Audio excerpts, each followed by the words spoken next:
அன்பார்ந்த இணையதள நேயர்களை மீண்டும் www.qcrc.in என்ற இணையதளத்திற்காக நியூஸ் தமிழ் செய்தி அறிக்கையில் உங்களை சந்திப்பதில் பெருமகிழ்ச்சி அடைகிறோம். இன்று அக்டோபர் 1, 2009க்கான முக்கிய செய்திகளை தற்போது பார்க்கலாம். நேற்று மாலை கேரளாவில் உள்ள தேக்கடி ஏரியில் படகு கவிழ்ந்து விபத்தில் தற்போது 40 உடல்கள் மீட்கப்பட்டுள்ளதாகவும் மேலும் பலரை தேடிக்கொண்டிருப்பதாகவும் தமிழகத்தை சேர்ந்த கும்பகோணத்திலிருந்து சுற்றுலா சென்ற ஒரே குடும்பத்தை சேர்ந்த 12 பேர் உயிர் இழந்ததாக ஒரு சோக செய்தி கும்பகோணத்திலிருந்து வெளிவந்து கொண்டிருக்கிறது.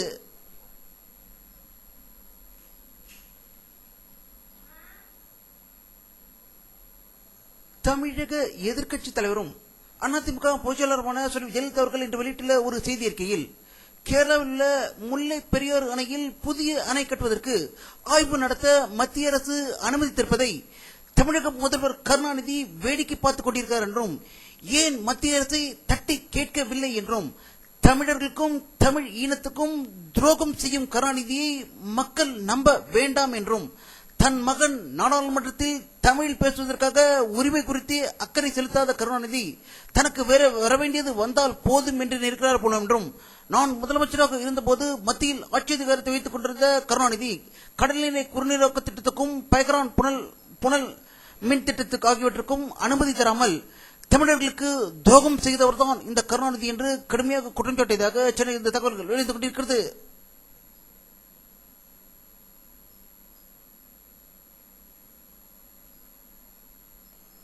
நடிகர் திலகம் சிவாஜி கணேசன் அவர்களின் 82வது பிறந்த நாள் விழா இன்று சிறப்பாக கொண்டாடப்பட்டதாகவும், மெரினா கடற்கரையில் உள்ள அவருடைய சிலைக்கு அவருடைய மகன்கள் மாலை அணித்ததாக செய்திகள் வெளிவந்து கொண்டிருக்கிறது.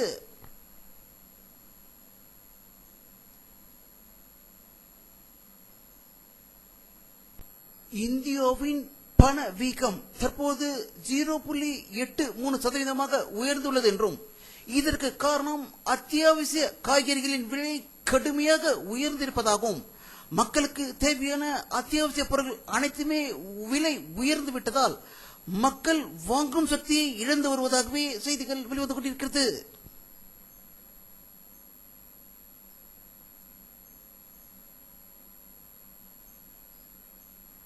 இலங்கை அரசு சீன கடற்படையுடன் சேர்ந்து ராமேஸ்வர மீனவர்களை சுட்டுக் கொள்வது, மிரட்டுவது, ஈழ தமிழர்களை சுட்டுக் கொள்வது என்ற காரியத்தில் இறங்கி வந்த சீனா தற்போது காஷ்மீர் மாநிலத்தில் இருந்து சீனா செல்பவர்களுக்கு தனியாக விசா வழங்கியிருப்பதாகவும், அருணாச்சல பிரதேசத்தை சேர்ந்தவர்களுக்கும் தனியாக விசா வழங்க இருப்பதாகவும் செய்தி வந்ததால் மத்திய அரசும் காங்கிரஸ் அரசும் அதிர்ச்சி அடைந்திருப்பதாக செய்திகள் வெளிவந்து கொண்டிருக்கிறது.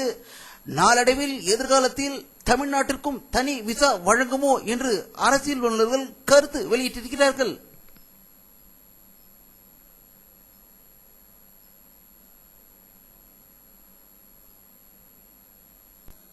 இந்தியாவின் தந்தை என்று போட்டப்பட்ட உத்தமர் காந்தி அடிகள் அமெரிக்க அதிபர் ஒபாமாவால் உலக முழுவதற்கும் தந்தையாக கருதப்படும் நிலைக்கு உயர்ந்திருக்கும் உத்தமர் காந்தியடிகளின் 146வது பிறந்தநாள் விழா நாளை இந்தியா முழுவதும் உலக முழுவதும் சிறப்பாக கொண்டாடி கொண்டு இருக்கும் நிலையில் தற்போதைய இந்தியாவின் நிலையை இந்த படத்தில் பார்க்கலாம்.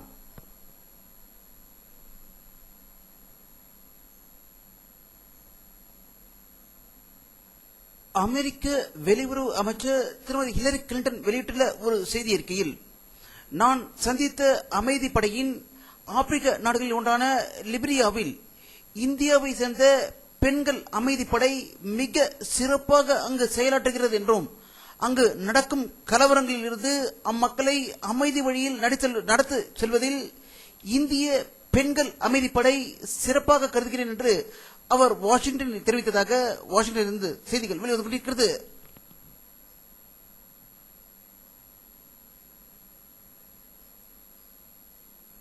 நேற்று இரவு இந்தோனேஷியாவில் ஏற்பட்ட பயங்கர பூகம்பத்தில் 1000 பேர் உயிர் இழந்ததாகவும், கட்டிடங்கள் பல இடிந்து சரிந்துள்ளதாகவும் தற்போது அங்கு தேடும் பணிகள் நடந்து கொண்டிருப்பதாக ஒரு அதிர்ச்சி தகவல் இந்தோனேஷியாவிலிருந்து வெளிவந்து கொண்டிருக்கிறது.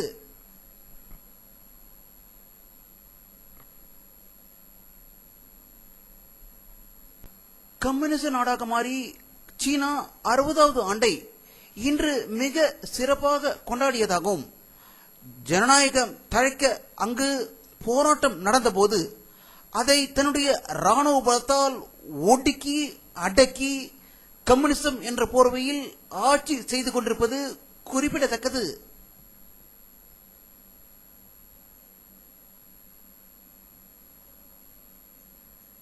ரஷ்யாவின் சோயுஸ் விண்கலம் 3 வீரர்களுடன் சர்வதேச விண்வெளி மையத்துக்கு நேற்று அனுப்பப்பட்டது.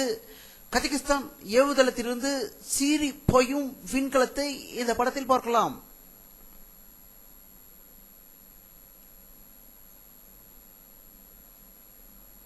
அரேபிய நாடுகளில் ஒன்றான ஏமனில் இரு பிரிவுகளில் ஏற்பட்ட பயங்கர மோதலில் 30 பேர் உயிர் இழந்ததாக ஏமனிலிருந்து செய்திகள் வெளிவந்து கொண்டிருக்கிறது. தற்போது அரபு நாடுகளிலும் தீவிரவாதம் பரவி வருவது குறிப்பிடத்தக்கது.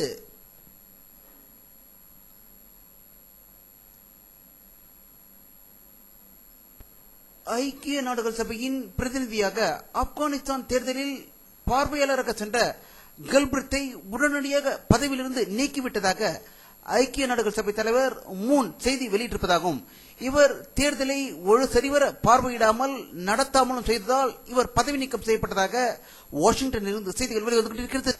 ஈரான் நாட்டில் அணு ஆயுதங்கள் உற்பத்தி செய்வது மிக சிறப்பாக நடந்து வருவது தற்போது தெரிந்த நிலையில் அமெரிக்க ஐரோப்பிய நாடுகளின் கண்கள் தற்போது ஈரான் மீது படர்ந்துள்ளதாகும். ஆகையால் இதை தெரிந்து கொண்ட ஈரான் தற்போது பேச்சுவார்த்தைக்கு தயாராக இருப்பதாக அது செய்தி வெளியிட்டுள்ளதாக ஈரானில் இருந்து தகவல்கள் வெளிவந்து கொண்டிருக்கிறது.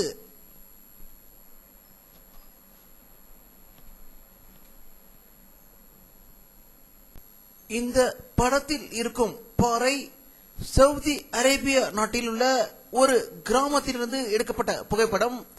ஆண்டுக்கு ஒரு முறை இந்த பாறை 11 சென்டிமீட்டர் உயரத்திற்கு எழும்பி 30 நிமிடங்கள் அந்தரத்தில் தொங்கும் காட்சிதான் இதை பார்க்கிறீர்கள்.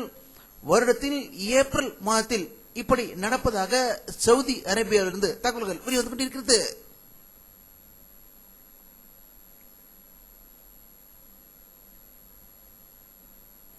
வானிலை அறிக்கை. அக்டோபர் 1, 2009 பிற்பகல் 3 மணி எடுக்கப்பட்ட சேட்டலைட் புகைப்படத்தை தற்போது பார்த்துக் கொண்டிருக்கிறீர்கள். தென் தமிழகத்தில் லேசான மேகமூட்டங்கள் காணப்படுகின்றன. வட தமிழகத்தில் இன்றும் வெயிலின் தாக்கம் அதிகமாக இருந்தாகவும் காற்றின் வீச்சும் அதிகமாக காணப்பட்டதாகவே தகவல்கள் வெளிவந்து கொண்டிருக்கிறது. கர்நாடகா, ஆந்திரா, கேரளாவில் கடும் மழை பெய்து 40 பேர் உயிர் இழந்ததாகவும் செய்திகள் வெளிவந்து கொண்டிருக்கிறது.